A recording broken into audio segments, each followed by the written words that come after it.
సినీ కెరీర్లో వరుస విజయాలు సాధిస్తోన్న హీరోయిన్ రష్మిక మందన వ్యక్తిగతంగా సోషల్ మీడియా ట్రోలింగ్ కారణంగా కష్టాలు ఎదుర్కొంటోందని తెలిపింది.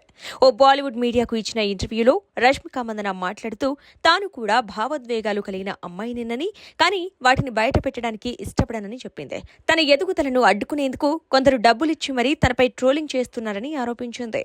తాజా వ్యాఖ్యలతో రష్మికకు నెటిజన్లు మద్దతుగా నిలుస్తున్నారు. వరుస బ్లాక్ బస్టర్లతో పాన్ ఇండియా హీరోయిన్ గా దూసుకుపోతోంది Kannada beauty Rashmika Mandanna. National crush గా కుర్రాళ్ల మనసులు దోచిన ఈ చిన్నది ఇప్పుడు ఏ సినిమా చేసినా హిట్టే అన్నట్లుగా హవా సాగిస్తోంది. 2016లో కిరాక్ పార్టీ అనే కన్నడ చిత్రం ద్వారా హీరోయిన్ గా మారింది రష్మిక.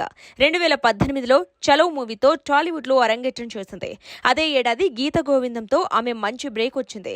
అక్కడి నుంచి వెనుదరిగి చూసుకోకుండా టాలీవుడ్ నుంచి కాలీవుడ్ మీదుగా బాలీవుడ్ వరకు తన సత్తా చూపిస్తోంది.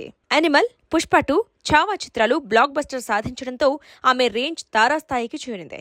ఇటీవలే కుబేరాతో మంచి హిట్ అందుకున్న రష్మిక ప్రెజెంట్ రాహుల్ రవీంద్రన్ డైరెక్షన్లో గర్ల్ ఫ్రెండ్, హను రాఘవపుడి శిష్యుడు రవీంద్ర పుల్లే డైరెక్షన్లో lady oriented movie Mysaa, Vijay Deverakonda సరసన మరో చిత్రంలోనూ నటిస్తోంది.